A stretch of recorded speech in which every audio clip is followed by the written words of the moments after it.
Kita mulai. Bismillahirrahmanirrahim. Auzubillahi minasyaitonirrajim. Sahabat-sahabat, kita masuk ke pertemuan ke-10 hari ini. Di kajian suluk online gelombang ke-8 ini. Dari pertemuan-pertemuan berikutnya, Teh Elin, bisa kelihatan ininya? Jelas Teh, jelas PowerPoint-nya ya? slide-nya. Oke. Iya, jelas. Alhamdulillah. Jadi kita sudah paham bahwa jiwa itu, kita punya elemen namanya jiwa. Nah, ini yang menarik karena selama nggak tidak pernah ada sebuah, saya kuliah kedokteran ya, saya mempelajari tubuh, tentu anatomi tubuh. Tapi kalau disebut kolb itu yang mana, kan nggak kena di situ. Apakah jantung, apakah hati, gitu, atau liver. Nah, tapi sebenarnya ketika Al-Quran bilang ada qalb, ada sodar, di mana itu gitu. Nah, ini ada sebuah entitas di alam lain, di alam paralel yang disebut dengan alam malakut. Jadi kita punya jiwa. Jiwa itu yang kita sudah belajar di surat Al-A'raf ayat 172. Pernah ada suatu peristiwa di alam alastu jauh sebelum kita turun ke muka bumi. Jiwa-jiwa itu berkumpul di hadapan Rob semesta alam. Jadi jiwa orang tua kita. Jadi kalau jiwa itu tidak ada hubungan nasab gitu. Hubungan tali darah itu baru tercipta sebagai sebab akibat jiwa mesti turun di sini. Karena dia nggak ditransport pakai warp gitu atau apa namanya teleport kayak di Star Trek gitu, nggak gitu turunnya, itu indah. Jadi lewat ada ibu, bapak, terus harus bayi dulu ya. Kalau jiwa kan nggak ada yang bayi. Rasulullah yang bilang di surga itu semua nggak ada nenek-nenek gitu lah, sampai nenek-neneknya nangis gitu kan dibilang. Jadi usianya muda gitu. Mungkin sekitar 40 tahunan. Nah, sebentar ada yang masuk nih. Iya. Jadi jiwa kita, dia punya informasi awal tentang siapa Rob itu. Silahkan dilihat lagi di surat Al-A'raf ayat 172. Di situ terjadi suatu persaksian. Itu awal kita. Ketika Allah berkata, Alastu bi rabbikum, kita menjawab semua, bala syahidna. Kami bersaksi. Nah, kesaksian ini yang kemudian dibawa. Kesaksian ini yang kemudian membekas. Jadi kita karena pernah menyaksikan dia, Rob, kita punya semacam kerinduan ketika berpisah. Ya, sekali lagi sesuatu atau kita nggak pernah punya rasa rindu kalau kita nggak pernah ketemu dengan sesuatu itu, ya kan? Jadi kerinduan kita tentang dia, kok tidak ada hati, ada apa ya, keinginan, ada kehausan yang tidak bisa lepas dahaganya oleh apapun. Tapi orang kemudian bergerak mencari-cari dulu. Simbolnya mirip seperti Ibrahim yang mencari kebenaran, dia melihat bintang. Oh ini Tuhan, tapi tenggelam. Melihat bulan, tenggelam. Sungguh aku tidak suka yang tenggelam, katanya. Melihat matahari dan sebagainya. Orang juga mendefinisikan untuk mengenal kembali siapa Tuhan, perlu perjalanan. Dimulai dari dogmatis, kita kebetulan lahir di keluarga muslim misalkan, kita belajar, sholat, ya, tapi mencercap apakah benar dia Rob, pengatur seluruh kehidupan kita, yang memberi rezeki, ya kan, yang memberi kesehatan. Kadang kita sering slip gitu, terpeleset di sana. Taunya bagaimana? Ketika semua yang kita andalkan itu dia cabut, dia hilangkan. Maka kita tahu bahwa selama ini, oh saya tuh terlalu menggantungkan diri sama pekerjaan sebagai sumber penghasilan, penghidupan. Begitu kantornya mau dibilang gulung tikar atau ada PHK, gemetar. Konsepsi, pemahaman bahwa yang ngasih itu Allah lewat manapun, itu ternyata masih lemah. Begitu hubungan dengan suami ya dibuat, atau dengan pasangan dibuat goncang, hati pun menjadi goncang. Seolah-olah dia tidak ada. Begitu kita tahu biaya anak sekolah melambung ya, mahal sekali, hati kemudian khawatir. Seolah-olah itu anak milik kita dan Allah tidak punya kuasa memberi rezeki sama anak kita. Nah, jadi di alam dunia ini, itu ketakutan-ketakutan itu muncul dari jasad yang belum, fungsi kita harus mendidik jasad ini dan harus membuka the information yang jiwa kita pernah punya. Nah, kalau kita lihat skemanya, seolah-olah jiwa yang turun di awal kemudian dimasukkan ke dalam, karena di alam malakut ya, itu dia nyaman semuanya.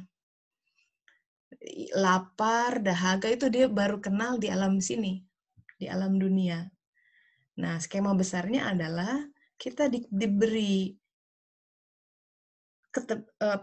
deadline, hidup di alam dunia, diberi kendaraannya berupa jasad ini yang kita lihat di cermin ini, dengan segenap takdir yang melingkupinya. 120 hari diberikan itu.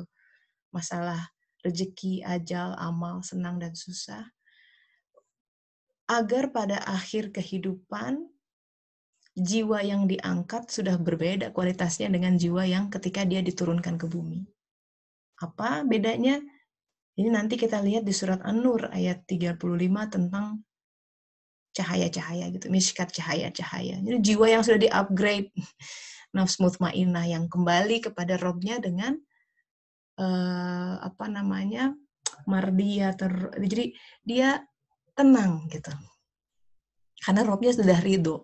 Itu mirip seperti kita tenang pagi-pagi balik ke sekolah karena udah ngerjain PR. Saya tahu karena beberapa kali sering nggak ngerjain PR dan ngerjainnya di sekolah. Jadi tegang gitu sebelum tahu rasanya kalau tegang. Jadi kita semua punya PR yang harus dikerjakan di alam dunia ini sebelum deadline-nya habis, begitu dipanggil. Nah, kalau orang belum siap meninggal, tanda itu amanahnya belum dilaksanakan. Jelas. Ini sekarang nih lagi corona. Semakin derajat kita takut sama mati, semakin kita nggak siap, mesti banyak-banyak istighfar. Mana nih yang belum?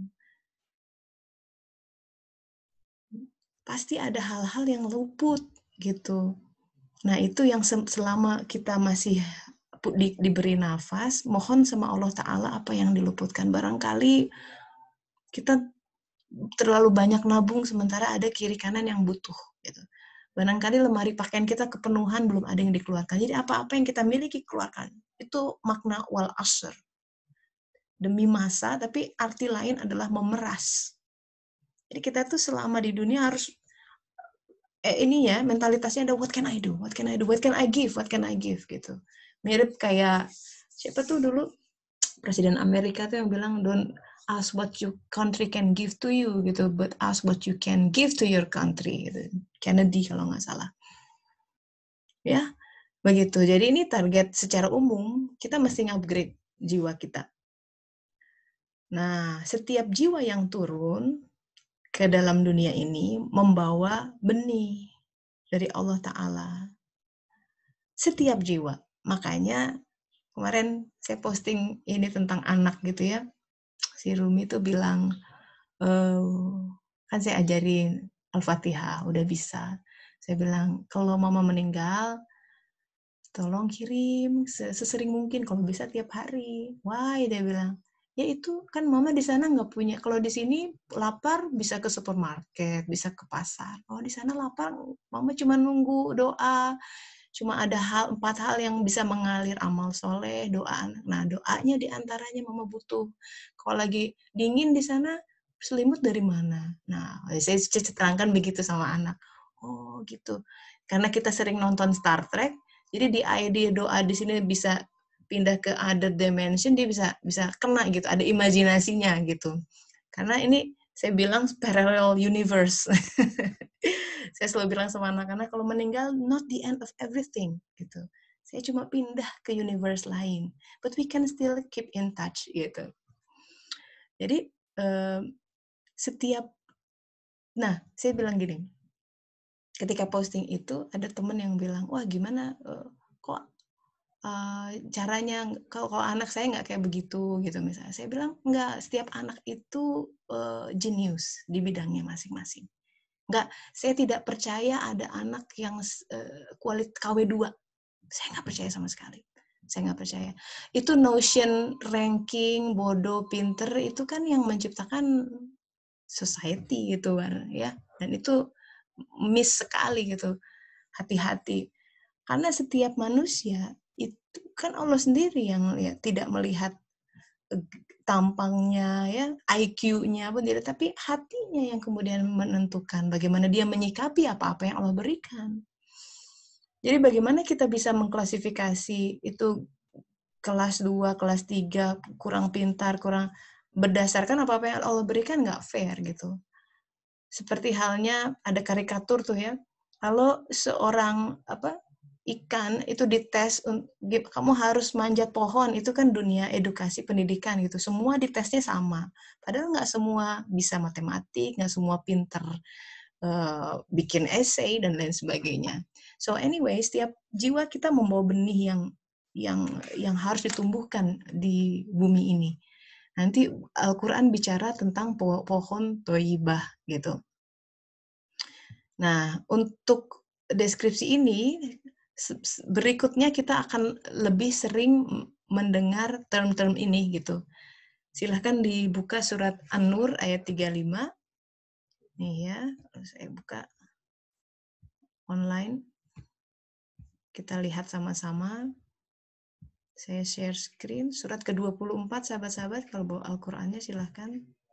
An-Nur ayat 35. Ini bicara tentang struktur insan. Ayat yang salah satu yang sangat fundamental ketika kita mau membincangkan tentang apa sih, bagaimana konstruksi jasad, jiwa, dan ruh. Dan apa itu Ruh Kudus gitu. Jadi kalau kita dulu Ruh Kudus tuh kalau dengar kalau dari khazanah Nasrani gitu, padahal ini kata ini Ruh Kudus ada dalam Al-Quran. Saya mau share screen. Bentar, ini kelihatan Al-Qurannya nih Teteh? Coba. Iya, nih ya. Terlihat, alhamdulillah. Ya, alhamdulillah. Auzubillahiminasyaitonirrajim. Ini kita baca pelan-pelan. Allahu nurus samawati wal ard. Allah nur as-samawat. Nih perhatikan, as-samawat itu jamak dari sama. Jadi lelangit sebenarnya. Allahu nurus samawati wal ard. Allahu cahaya petala langit dan bumi. Sekarang. Mathalu nurihi. Jadi ini perumpamaan cahayanya. Sekali lagi, yang diumpamakan bukan Allah sebagai zat, tapi mathalu nurihi, cahayanya. Jadi kalau ada sumber api, ini api, ada cahaya yang memancar dari situ, nah perumpamaan cahaya itu. Jadi jauh bukan bicara tentang zat ya. Nih, baru ada, perhatikan, ada term-term yang penting, karena ke depan kita akan mengulang-ulang ini. Jadi perumpamaan cahayanya seperti apa? Kamishkah. Jadi mishkat. Pertama, perumpamaan cahayanya seperti sebuah lubang yang tidak tembus. Mishkat itu lubang yang tidak tembus. Dulu saya kalau ke Spanyol pernah lihat tuh rumah-rumah zaman dulu. Mereka tuh kalau nyimpan lentera atau lilin itu di dinding-dindingnya. Jadi dinding rumahnya tebal, terus mereka kerok gitu. Jadi membentuk sebuah ceruk. Nah, lu lilinnya simpan di situ, begitu. Menarik itu. Jadi mishkat itu sebuah lubang tapi tidak tembus. Jadi ada lubang, dia punya satu bukaan. Kalau saya gambarkan, ya seperti nanti kita lihat lagi di PowerPoint yang saya gambarkan tadi tentang mishkat. Jadi pertama kita mesti lihat mishkat, itu adalah perumpamaan dari jasad. Di dalamnya ada pelita besar. Fiha, di dalam mishkat ini ada mishbah. Nah, ini misbah ini bicara tentang Ruhul Kudus. Sesuatu yang si jiwa harus dapat supaya dia bisa dalam derajat upgrade gitu. Al-mishbahu fi zujajah. Ini menarik. Zujajah. Jadi kita mengenal mishkat, ada mishbah, ada zujajah. Zujajah tuh ka'annaha kaukab gitu. Pelita itu di dalam tabung kaca, dan tabung kaca itu ka'annaha kaukab, seperti kaukab. Kaukab itu bintang yang berkilauan diterjemahkannya. Tapi bintang itu kan ada dua macam. Kalau kita lihat bintang di langit, itu bisa jadi matahari, ya. Tapi kalau kaukab, ini menariknya Al-Quran, Masya Allah, luar biasa. Jadi ketika dibilang kaukab, itu bicara planet sebenarnya. Kita lihat planet Mars itu ya bisa kelihatan. Planet, jadi kaukab artinya dia bintang atau objek langit yang tidak punya cahayanya sendiri. Dia bukan sumber cahaya. Beda, dibedakan. Di sini kaukab. Dzurriyatu, ya, mana-mana. Nah, kaukab yang berkilauan, durriyun, yuqadu min syajarona. Ini mulai masuk. Zujajah itu berkilauan karena dia dinyalakan dari sajaroh. Ada pohon yang berkah. Pohon apa itu? Pohon zaitun. Pohon zaitun yang tidak terbit, tidak tumbuh di timur dan tidak di barat. Indah sekali. Ini nyambung dengan ihdinas syiratal mustaqim, syiratal ladzina an'amta alaihim ghairul maghdub. Jadi timur dan barat itu kata ekspresi lain dari golongan al-maghdub dan ad-dhalin. Ini menarik. Ini bicara tentang syiratal mustaqim. Nanti ya, pelan-pelan ya. Nah, saya berhenti di situ dulu, karena ini terlalu masif sekali isinya.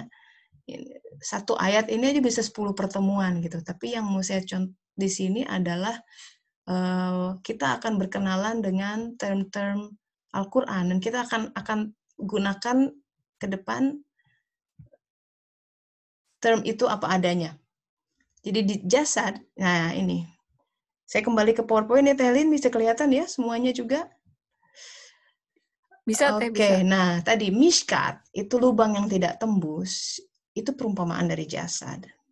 Di dalam jasad, itu adalah misbah katanya. Misbah itu terletak di dalam zujajah. Zujajah itu perumpamaan dari jiwa, gitu.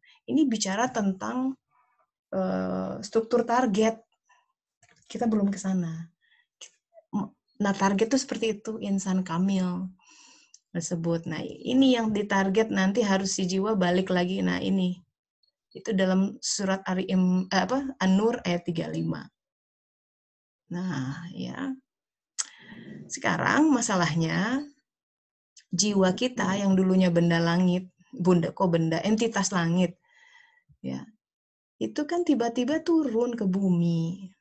Dia harus berkenalan dengan, ya harus mengendarai. Kalau kita belum punya SIM tuh ya harus kayak gini, mengendarai kuda liar tuh. Coba pernah lihat tuh di Amerika ada rodeo apa, lu harus mengendalikan kuda liar. Nah itu raga itu, sahabat-sahabat, dia punya elemen hawa nafsu dan syahwat, sesuatu yang tidak dimiliki oleh jiwa.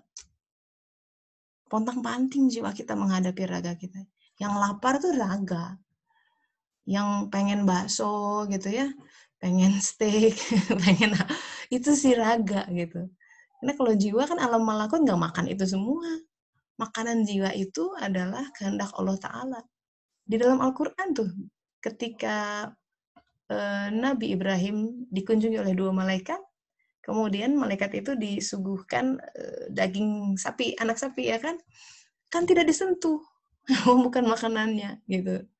Ya, malaikat kan satu-satu alam dengan jiwa kita. Nah, masalahnya, dulu saya bertanya-tanya, kenapa kita lagi enak-enak di langit gitu ya, di surga, terus tiba-tiba ke bumi, penuh dengan, waduh, dilema, ada peperangan semua. Buat apa sih semua chaos ini gitu? Ternyata kalau di hukum fisika, sesuatu yang chaotic itu ada pattern. Orang yang nggak ngerti aja nggak bisa lihat gitu.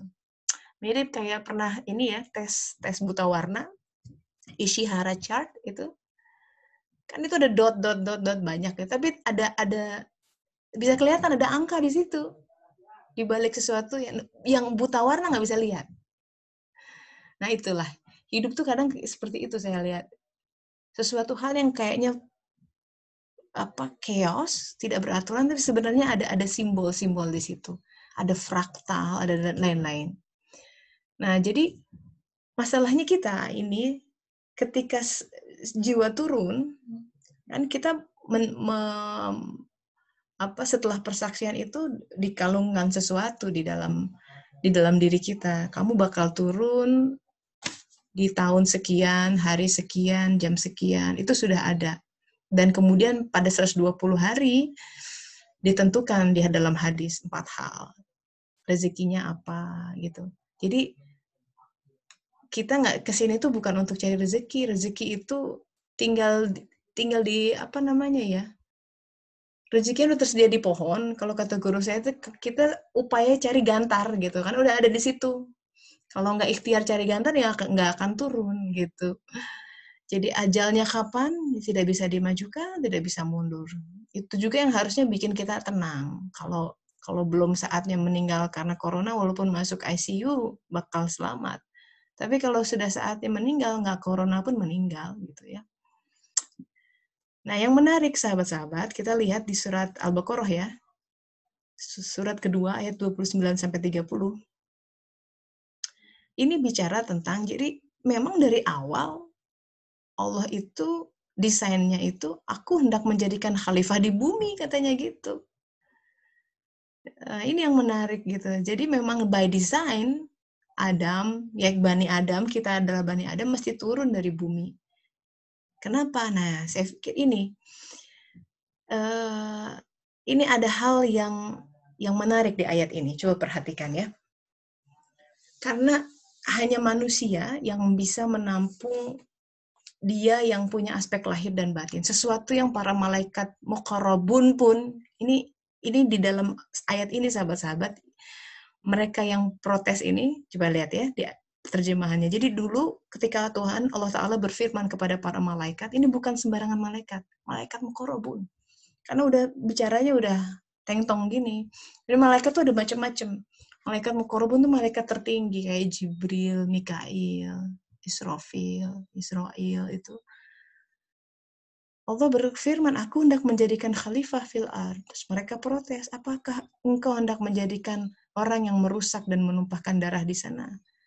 Jadi Syahdan pernah ada peradaban yang mirip manusia, yang memang kerjanya menumpahkan darah.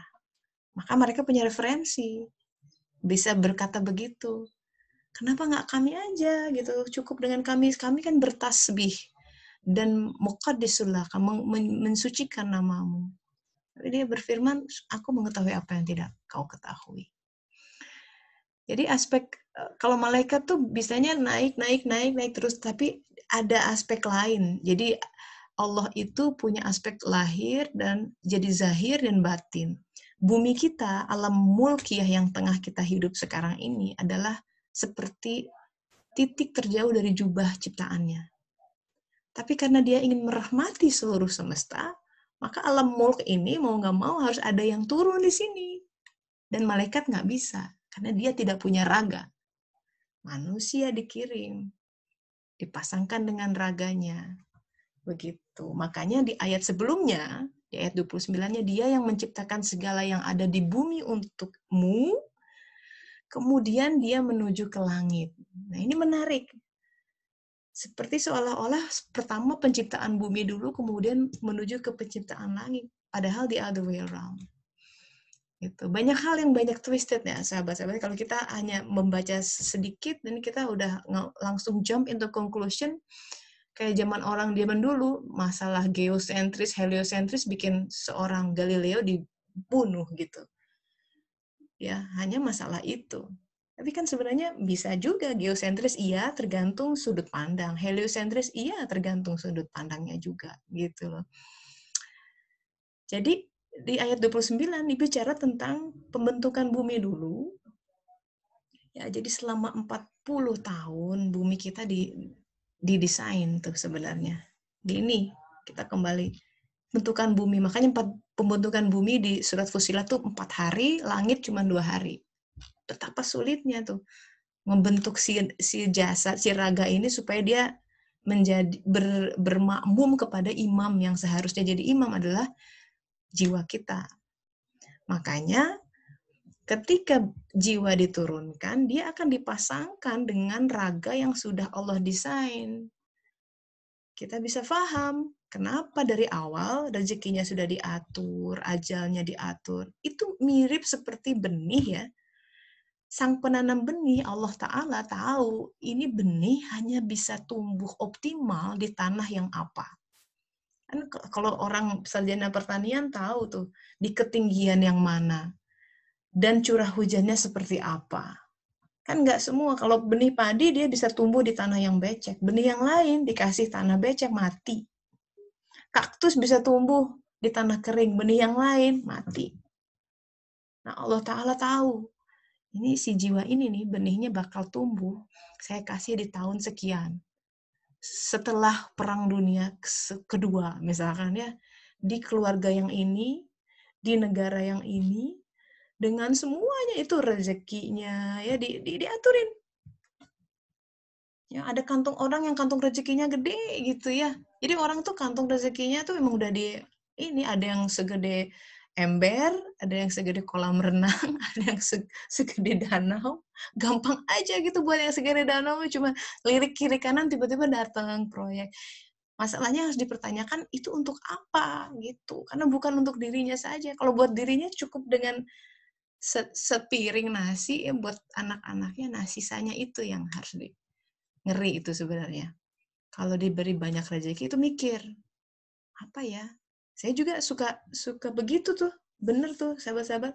Kadang-kadang suka ada rezeki nomplok gitu ya. Kok ada kelebihan nih, ada bonus. Alih-alih kemudian kita, asik, ke luar negeri atau apa, mendingan diendapkan dulu sebulan 2 bulan, nanti suka ada tuh. Tiba-tiba kutruk boleh pinjem nggak buat anak saya sekolah gitu ya. Ada aja tuh. Saya lihat, oh iya buat dia berarti. Begitu. Karena itu indah gitu ya. Jadi tapi kita butuh itu sebenarnya. Kita melihat seolah-olah orang meminta ke kita memberi dia bantuan, tapi sebenarnya itu cara Allah ya, ingin membantu kita. Karena kita tuh gelap hati, kita yang masih dalam perbudakan hawa nafsu dan syahwat, butuh dibantu dengan menolong orang lain, didatangkanlah si fulan gitu. Nah, jadi pembentukan ini makanya dalam agama itu, kalau dalam bersuluk yang paling susah gitu. Kalau mursyid sepuh tuh suka bilang gini, saya bisa membantukan minta ampunan dosa apapun kecuali satu, yaitu mengeluh. Kalau seseorang sudah mengeluhkan takdir kehidupannya, takdir itu diantara ini ya, Allah sudah kasih ketetapan, rezeki kamu segini. Kalau rezekinya seember, janganlah ingin warna kehidupan kayak orang yang rezekinya sekolam. Memaksakan diri, kredit sana, situ. Dia bikin nerakanya sendiri. Ya, senang, susah, semua didesain Allah Ta'ala supaya benih tuh tumbuh. Kadang diberi rasa sakit, kadang diberi penyakit tertentu. Jangan mengeluh. Sahabat-sahabat, mudah sekali buat Allah untuk menghilangkan sekedar kanker. Mudah sekali buat Allah sekedar berapa miliar sih? Lunasin, ya nggak? Dia maha kaya. Tapi ketika itu semua menjadi menggerinda kita, sebenarnya ada sesuatu untuk pertumbuhan benih ini yang nggak kelihatan. Dikasih sakit sekian tahun, kalau ikhlas, tumbuh pohon sabar. Bukankah sabar hanya tumbuh ketika ada challenge gitu? Challenge-nya itu bisa dua hal. Terlalu banyak kemudahan atau terlalu sempit. Tapi mesti sabar di antara. Kemudian syukur. Karena dia sedang memperkenalkan asma-asmanya secara spesifik ke dalam diri seseorang. Dia yang Asy-Syafi tidak mungkin akan muncul kalau nggak ada penyakit. Kita tidak bisa membaca dia yang maha penyembuh kalau tidak pernah merasa sakit, kemudian tiba-tiba disembuhkan, out of no reason. Yang dokter pun udah angkat tangan. Nah, gitu loh. Jadi kesadaran bahwa kita ada di papan catur ilahiyah. Kehidupan ini dia yang desain. Karena dia ingin memperkenalkan dirinya. Segala hal, kalau itu membuat kita jadi lebih kenal, lebih sayang, lebih rindu, lebih dekat dengannya, berhasil. Tapi apa makna sebuah pengabulan doa kalau diberi tapi kemudian kita jadi lalai? Nah itu. Kan pernah ada seorang sahabat datang kepada Rasulullah, ya Rasulullah, aku nih miskin banget. Kau kan boleh nggak dapat ternak gitu? Aku main berternak. Tapi Rasulullah lihat, ya ini masih lemah jiwanya, nggak dikabulkan. Nanti datang lagi merengek-rengek kayak anak kecil. Akhirnya Rasulullah kasih tapi dengan kesal. Hati-hati tuh. Dalam agama ada kayak begitu. Bahkan ada gini, kalau engkau terus-terus meminta, nanti Allah izinkan alam lain yang membukakan. Kan banyak kejadian. Pakai pesugihan lah atau apa. Kayak iya, tapi apa jadi berkah? Alhamdulillah ya. Nah sahabat itu kemudian dikasih lah sama Rasulullah. Dikasih hewan ternak. Apa yang terjadi? Dia kemudian sibuk ngurusin ternaknya. Dari 2 jadi 3, 4, 5. Makin banyak dia berniaga sana sini, bisnis terus. Sampai akhirnya meninggal. Dan apa yang terjadi itu katanya dalam riwayat yang saya baca, zakatnya atau sedekahnya orang itu tidak diterima oleh para sahabat. Jadi dikucilkan. Sukses dunianya tapi di hadapan. Nah itu suluk ya, suluk itu melihat hal lain dalam kehidupan. Jadi jangan terpana oleh jutaan followers, oleh fenomena dunia, apapun itu. Kita lihat, yang paling aman tuh kerja sepi. Nggak usahlah thumbs orang, tapi kalau kita thumbs up sama malaikat, sama Allah, itu yang udah lebih penting gitu ya. Oke, jadi kita kembali ke sini, surat ini. Ini pembentukan bumi ini ya. Jadi pertama, terima dulu semua takdir kita. Kalau sudah mengeluh, nggak akan tumbuh. Ini fase kedua, kemudian dia menuju langit dan menyempurnakan menjadi 7 langit, tidak akan terjadi. Tidak akan terjadi. Begitu kita deny, kita menolak bumi kita, langit kita tidak akan terbentang jadi 7. Dan boro-boro si jiwa bisa di-upgrade jadi begini nih, ketemu misbah. Ya, nah, saya mau cerita ini. Jadi jiwa yang turun ke bumi itu, kalau dalam Al-Quran, itu gambarannya seperti kisah Yusuf alaihissalam. Sahabat-sahabat, Al-Quran itu bukan kitab sejarah semata ya. Walaupun isinya banyak sejarah. Coba bayangkan secara logika. If it's just a history book gitu, itu sudah berlalu. Kisah Yusuf itu udah ribuan tahun yang lalu, apa hubungannya sama kita gitu kan? Tapi kan ini kitab suci. Kalau kita beriman, ini seharusnya kitab yang mentransformasi kita. Katanya kitab mukjizat terbesar Rasulullah Muhammad SAW, tapi apakah dia punya efek sama kita? Itu pertanyaan yang harus kita renungkan.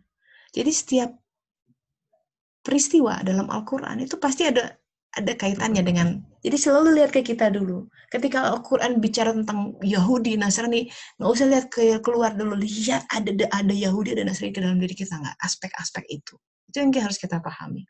Ketika dia bicara tentang kemusyrikan, orang musyrik, nggak usah lihat keluar, berkaca di mana, itu yang lebih menyelamatkan kita.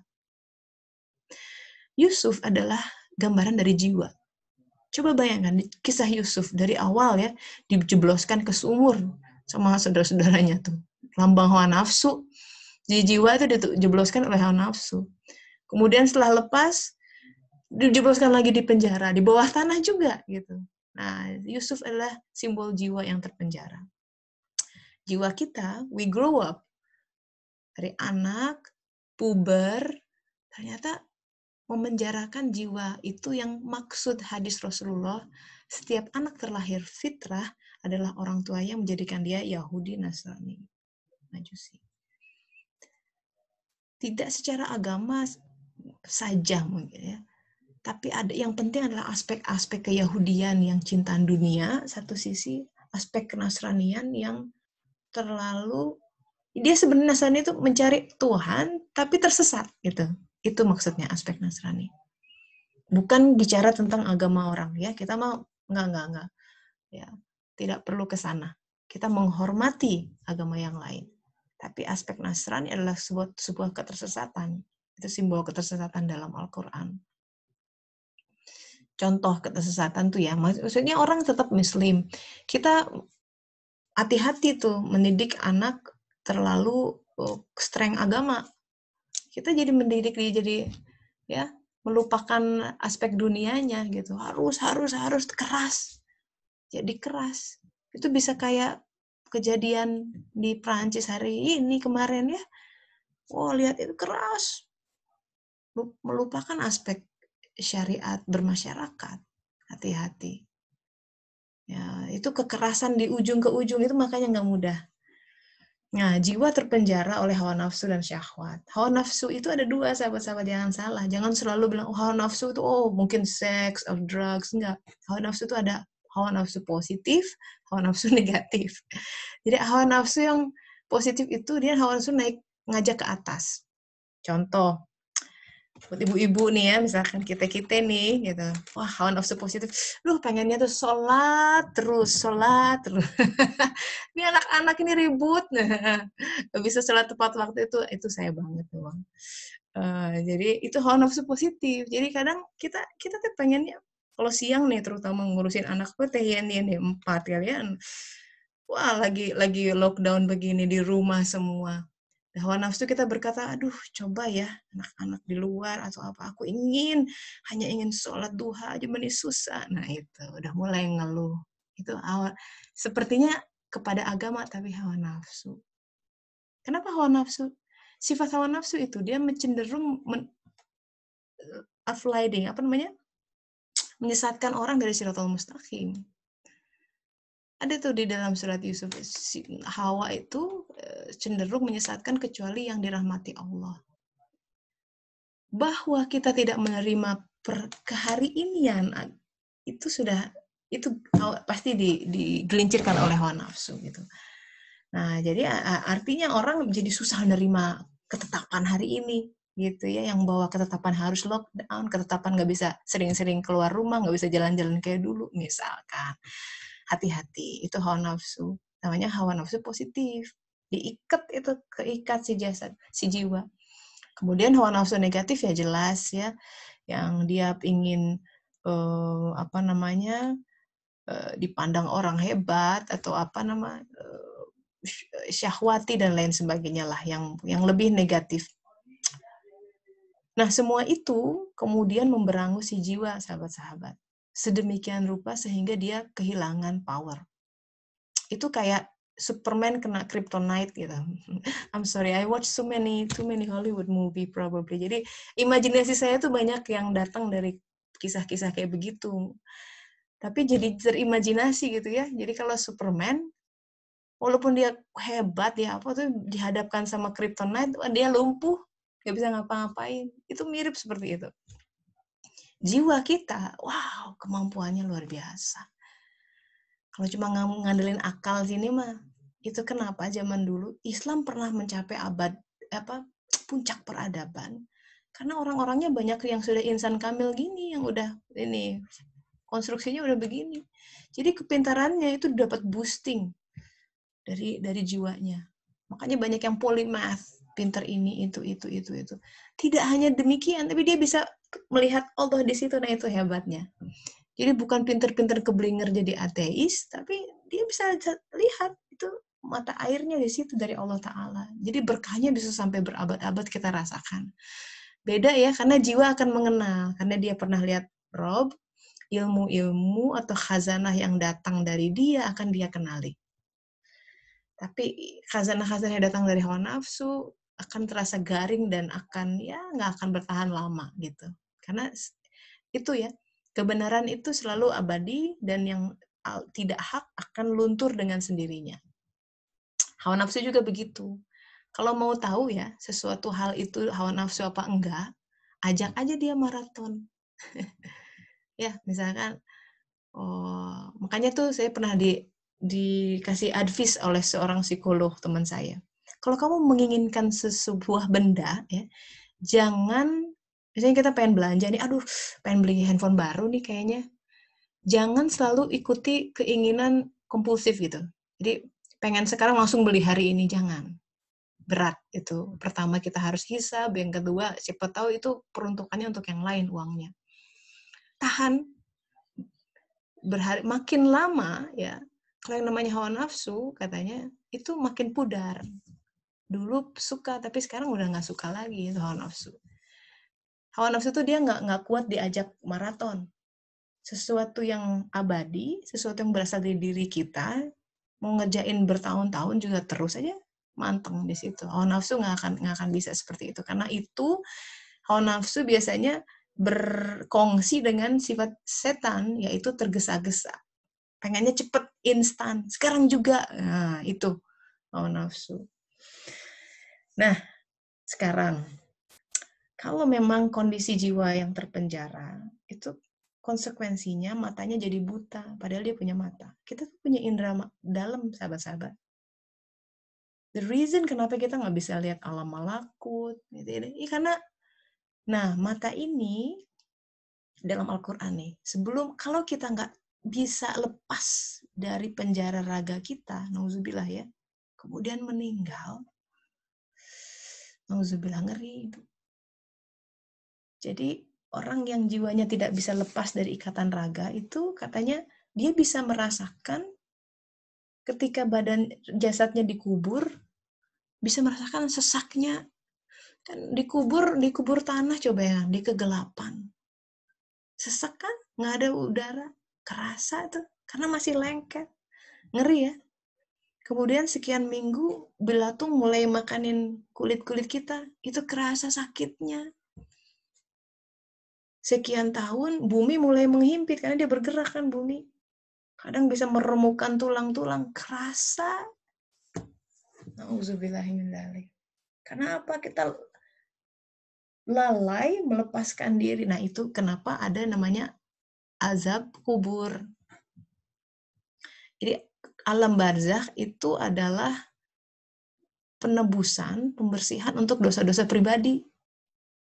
Segala sesuatu yang kita lalai karena ini jiwanya terpenjara, terikat oleh masih marah sama si anu, ke bawah mati, masih dendam, ke bawah mati, masih punya sombong, ke bawah mati, masih cinta dunia, ke bawah mati. Nauzubillah. Itu yang menjadikan elemen-elemen, karena kita menuju alam barzakh itu lebih dekat kepada dia, maka elemen-elemen yang tidak hak akan terbakar dengan sendirinya gitu loh.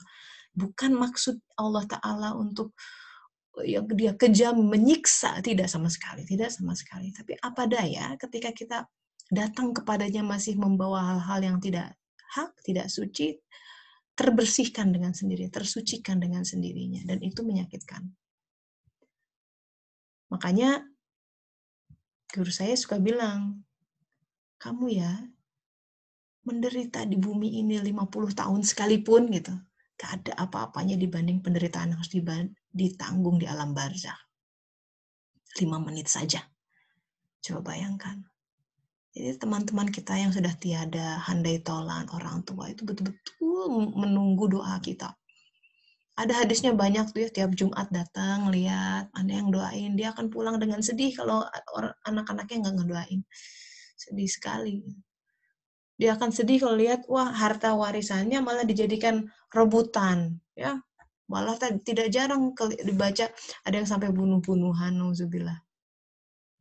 Sedih. Karena seharusnya ini kan, makanya orang yang diberkati itu, yang diberi karunia sebelum meninggal dikasih tuh ada rasa, aduh. Makanya dia jadi sempat membuat wasiat. Ini tanah ini untuk ini, tanah ini.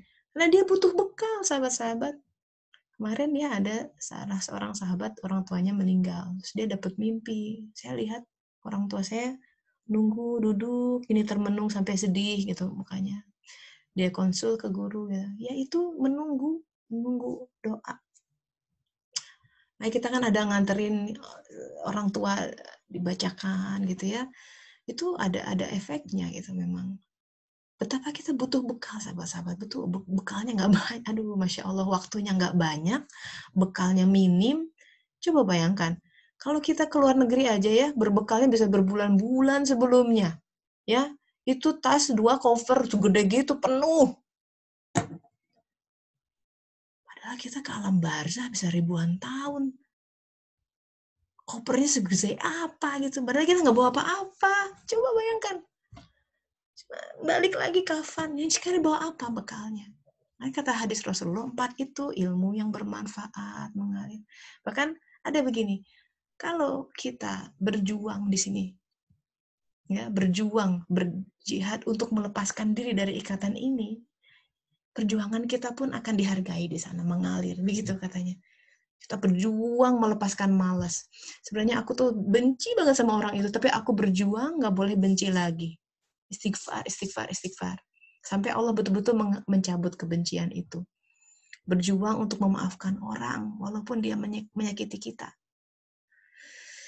Nih Mbak Ayu nanya, bisa kita kirimkan Al-Fatihah untuk arwah, untuk jiwa ya Mbak Ayu, jiwa yang sudah meninggal, bagaimana dengan diri kita sendiri, atau orang yang kita cintai masih hidup, apakah perlu? Ya tentu saja Al-Fatihah selalu. Saya juga buat ibu saya masih hidup, itu efeknya. Apalagi kalau masih di sini, beliau masih diberi kesempatan untuk bertaubat, memperbaiki amal-amalnya.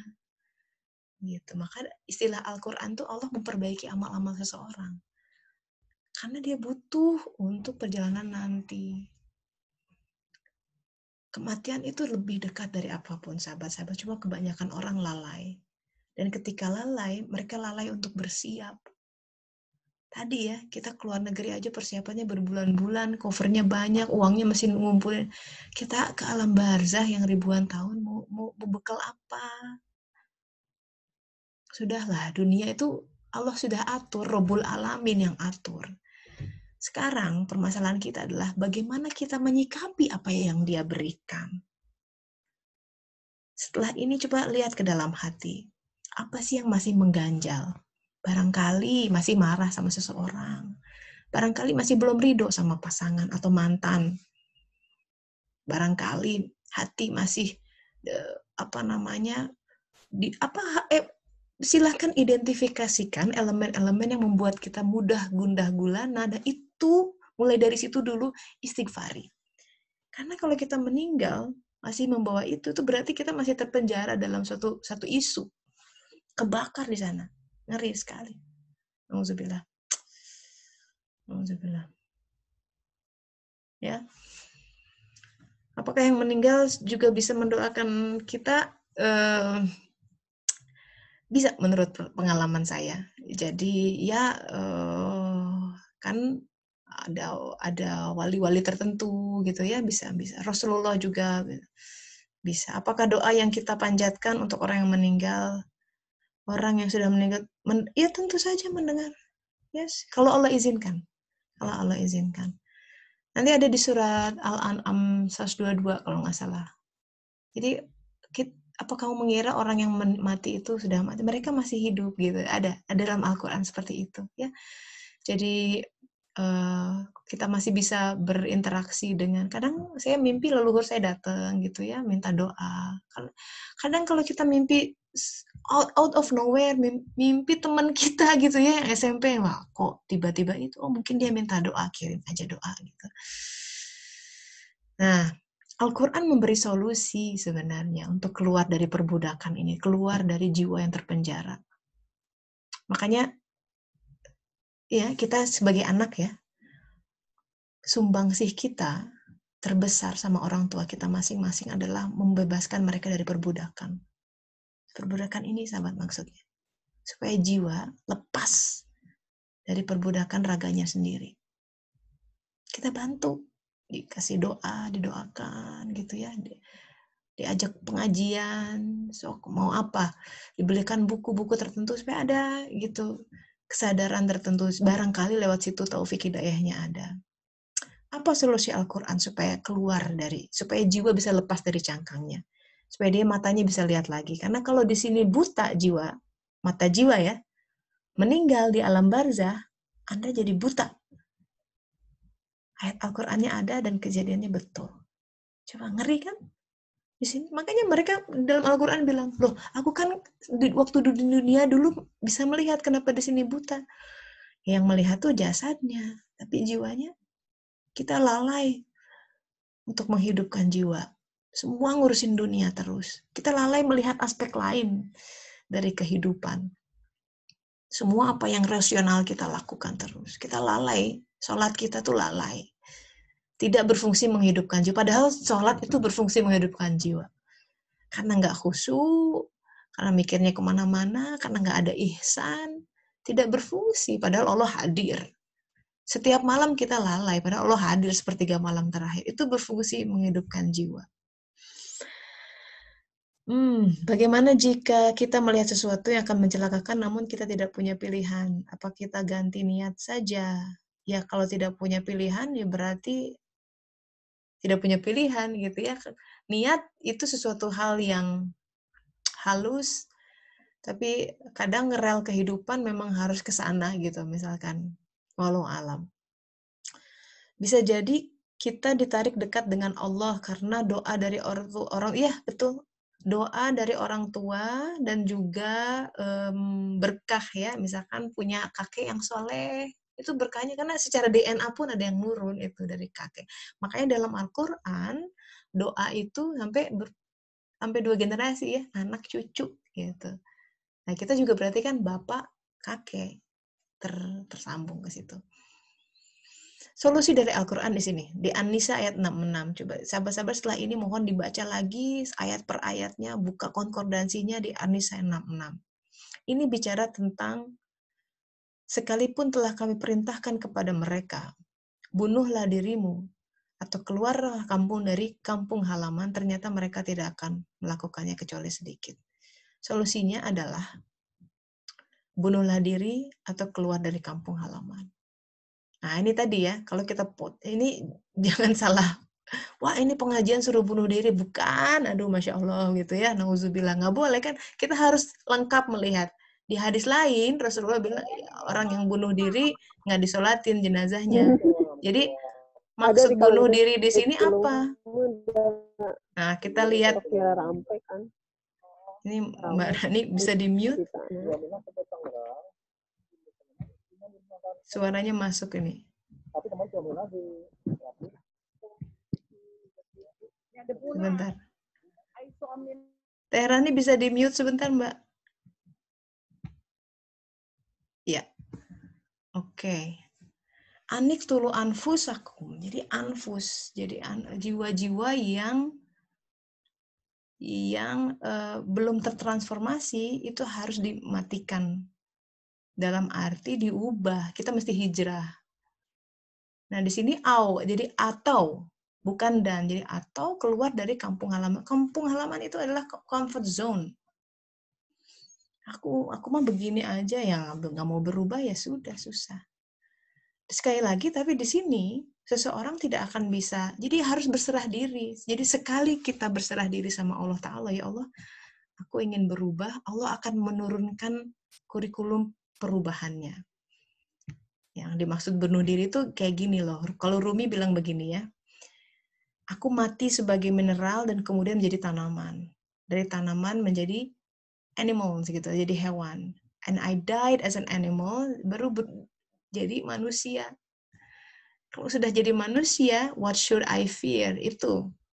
Ini Al-Quran adalah kitab yang mengubah dari ini mineral. Itu semua ada dalam Al-Quran, sahabat-sahabat. Hati yang seperti batu. Ya. Nah, batu itu mineral, tumbuh-tumbuhan, hewan itu mencerminkan suatu pergerakan. Jadi kalau orang nggak bergerak gitu ya, nggak bersuluk, itu kayak mineral, kayak batu. Tapi kalau sudah mulai tumbuh perlahan-lahan, ada tumbuh walaupun ke atas gitu, dia mulai mencari pengajian, udah kayak tanaman.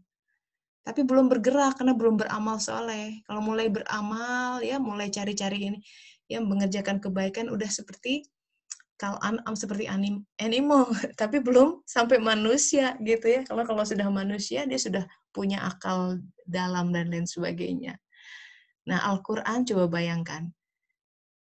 Dibuka dengan Al-Fatihah, surat pertama, surat kedua tuh Al-Baqarah, bicara tentang animal. Ditutup dengan An-Nas, manusia. Itulah kitab yang bisa mengubah supaya kita terbebas dari perbudakan ini. Nah, kita coba kopas satu demi satu, ayat demi ayat, supaya dia bisa translating lah dalam kehidupan kita, supaya dia bunyi. Jangan sebagai ayat-ayat, tapi kok gak ada hubungannya dengan diri kita. Nah, Nah, terakhir, waktunya sudah habis, tentang keluar dari kampungmu itu. Coba setelah ini sholat, ya kan, ambil air wudhu, sholat, ijab kabul sama Allah Ta'ala. Ya Allah, karena doa Rasulullah begitu, jangan engkau serahkan diriku kepada diriku sekedap mata. Silahkan engkau transformasi hamba, ubah hidup hamba sesuai dengan bimbinganmu. Tunggu tangannya akan bergerak. Dan berserah dirilah kepada semua ketetapannya. Begitu kita berserah diri, ya sudah lepas. Allah mengatur ini, itu. Nah, tinggal respon kita harus di-adjust gitu. Oh, ini. Ingat bahwa kita sudah ijab qabul. Allah yang bergerak. Jangan mengeluh, jangan protes. Keep smiling, ya. Hadapi semua dengan hati yang tenang, kepala yang dingin, banyak zikir. Kalau sulit, kembalikan semua sama Allah Ta'ala. Itu saja sebenarnya. Kita itu dibuat sulit karena kita playing God. Kita mau ngangkat sendiri. Kita mau solve sendiri, nggak akan bisa, sahabat-sahabat. Patah tulang kita. Jangan paksakan. Tentang anak kita, tentang rumah tangga, tentang pekerjaan, tentang bisnis. Jangan ditanggung sendiri, nggak akan bisa. Kita punya Allah, backing hebat sekali, tenang. Oh, enak. Just sit back and enjoy the road. Lihat dia mah semesta diubah hebat. Kalau cuma kita, paling cuma berapa radiusnya. Kalau dia, wah, kita tawakal sama zat yang maha bisa, sahabat-sahabat. Jadi jangan khawatir ya. Kalau misalkan itu, tapi gimana teh, saya susah sekali untuk sholat tahajud. Ya minta sama Allah, ya Allah ini badan saya ini susah diajak kompromi, gimana ya Allah. Gitu. Kita tuh yang kurang curhat sama dia gitu. Kalau curhat selalu sama selain dia, jadi dia tidak berfungsi. Mari kita fungsikan Allah Ta'ala, karena sungguh dia selalu hadir. Begitu.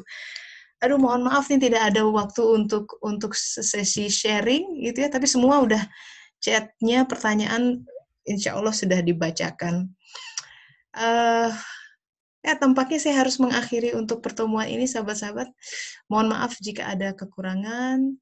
Kalau ada pertanyaan selanjutnya boleh kirim inbox sama saya ya. Terima kasih untuk segala partisipasinya, kehadirannya. Semoga bermanfaat. Kita tutup dengan doa akhir majelis. Subhanaka Allahumma wa bihamdika asyhadu alla ilaha illa anta astaghfiruka wa atubu ilaik. Terima kasih ya. Semoga berkah. Hatur nuhun, Assalamualaikum warahmatullahi wabarakatuh. Waalaikumsalam warahmatullahi wabarakatuh. Waalaikumsalam.